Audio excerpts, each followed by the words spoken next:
MMA Rants and Raves, UFC 129. George Rush St-Pierre versus Jake Shields. Guys, let's talk about this fight. Let's start with Jake Shields. Jake Shields has very little to prove in mixed martial arts anymore, despite his young age and, even despite that he's in the UFC. Of course, getting that title in the UFC is going to be a big achievement for him, but, here's a guy that has held 4 different titles in 4 different promotions. He's got the XC welterweight championship, the Rumble on the Rock championship. He was the last guy to get that. Then the Shoot 2 middleweight championship, and then he got the Strikeforce middleweight championship. And it's incredible because he's been able to, move around from middleweight to welterweight and back, and not many guys can do that. And it can be tough on your health to do that, and he's been able to do that. He's just a very tough, very durable fighter, good chin, and as far as his game, it makes sense, why he's been able to do this. And then if you look at the guy, 15 straight wins. He just finds ways to win, whether it's he finishes a fight or he wins by decision, and he tries to win a close fight. If he is in a close fight, you'll notice that towards the end of the fight, he'll try to be as dominant as he can. He knows the clock's against him. If it's a close fight, he tries to get a win when he has to, and that's a mark of a good fighter. When the pressure is on, if he has to have a good ending, or if he gets hurt early in a fight, like we saw against Dan Henderson, and even during the fight with Martin Kampmann, which was a very tough fight. He got hurt. It looked like times that he was hurt where Kampmann hit him, but he kept on coming back. And he has that. He has that heart, but he has the skill. This guy is an extremely well-rounded fighter. It's kind of funny because one of his qualities is his jiu-jitsu, and jiu-jitsu is usually BJJ. They call it Brazilian jiu-jitsu. I guess it must have been invented somewhere in the Far East. It must have came from Japan. It sounds Japanese, and then it kind of came from there, and they took it to Brazil. But the funny thing is, he calls it American jiu-jitsu, and I haven't heard that term before. Maybe he's the pioneer of American jiu-jitsu. I never heard the term before until I heard that he has it. He calls it that. And that's kind of interesting because, he's pretty good at it to a point where he just calls it American jiu-jitsu. And, the proof is there. He has many wins by submission, so it's good enough for me, He's able to use his jiu-jitsu to a high level. Very skilled on the ground. His wrestling is just world-class. There's very few guys that I can see even better than he is in wrestling. He's just really good wrestler. If you get anywhere near this guy, you grapple, you better be really, really good or have super takedown defense. You saw in the Kampmann fight, he's known to be a guy with very good takedown defense, and, he can stop the takedown. So his wrestling is just amazing. And, he has all that going for him. And then his striking has gotten better. That's another thing. So, he's basically the complete fighter. Really good chin. He's been hit many times. He got hit by Dan Henderson. Darn, that was, how dangerous, how hard this guy hits. And he absorbed that, and he was able to come back in that fight. So that was really, really impressive. He's got all that going for him. And then, just look at his wins. He's had wins over top fighters, guys like Pyle, Daly, Lawler, Miller, Henderson, and Kampmann. So, that's pretty impressive. That's a pretty impressive resume. He's really, the complete fighter in and out, and the championship caliber fighter. He has the titles to prove it, and he's done things that's never been done before, So you have to look at that. Let's talk about GSP, I've talked a lot about GSP, over the course of his career, and the thing about GSP is what sets him apart from everybody is that every time you see him in another fight, he just gets excellent at something else, he started out, he was a good striker. Then all of a sudden, in the second Matt Serra fight, for example, he becomes this world-class wrestler. I'm like, what the, where did that come from? How did he become a world-class wrestler? It's amazing. No pedigree, and just in that fight, he uses wrestling. Okay, hello, I'm a wrestler. That's pretty incredible. You don't see that in mixed martial arts. You really don't. A guy getting that good with practically, as far as I know, no wrestling background at all. They say he's not a wrestling pedigree. And now you have, in the Koscheck fight, is another example. We knew his striking was good, but not that good.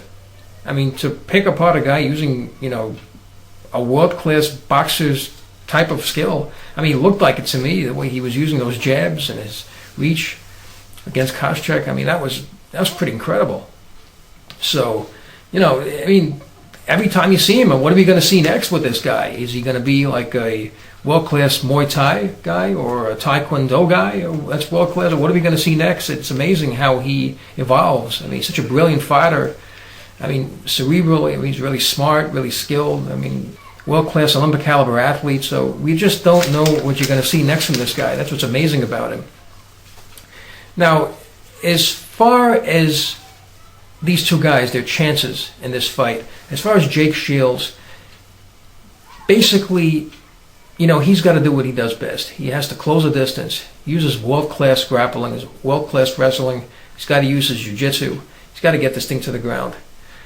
And GSP, he has a few options here. He could use his striking, and he can use his ground game as well. Now, there's a point I want to make here. If you look at GSP's last fight, it just changes everything.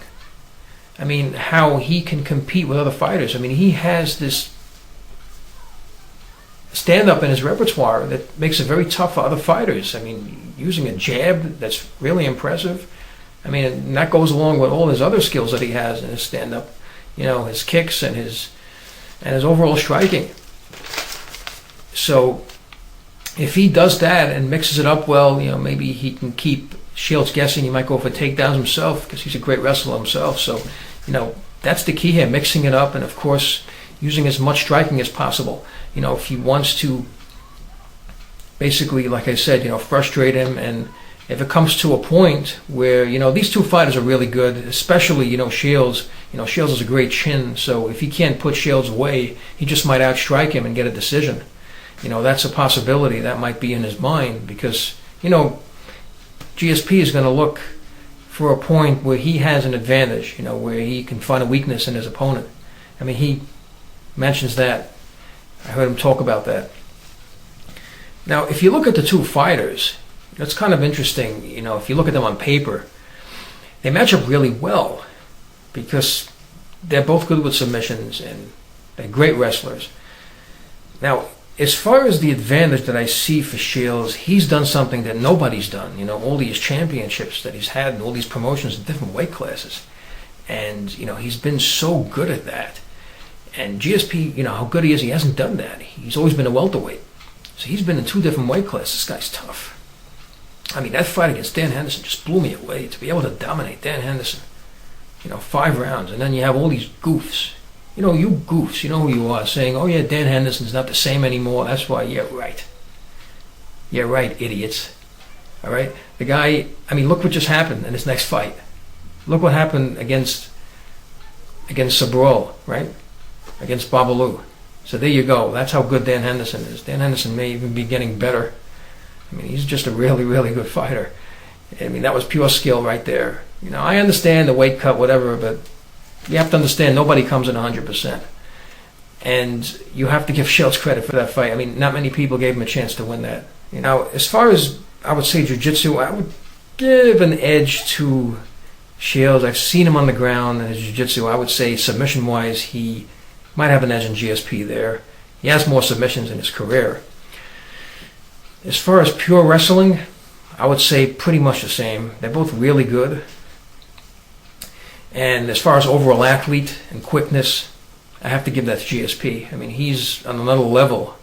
I mean, in all weight classes, just about, as being a pure athlete. He's just an amazing athlete. Cardio, they're both cardio machines, these guys, really, really good cardio. They've been in many, many 5-round wars, so they can just keep on going. I really can't give one advantage over the other. Striking department, that's really where GSP has an advantage. That's more than a close advantage. That's a good advantage as far as in the striking department. And he just might exploit that. So, I mean, I see GSP possibly using his striking to exploit a weakness, to exploit, the fact that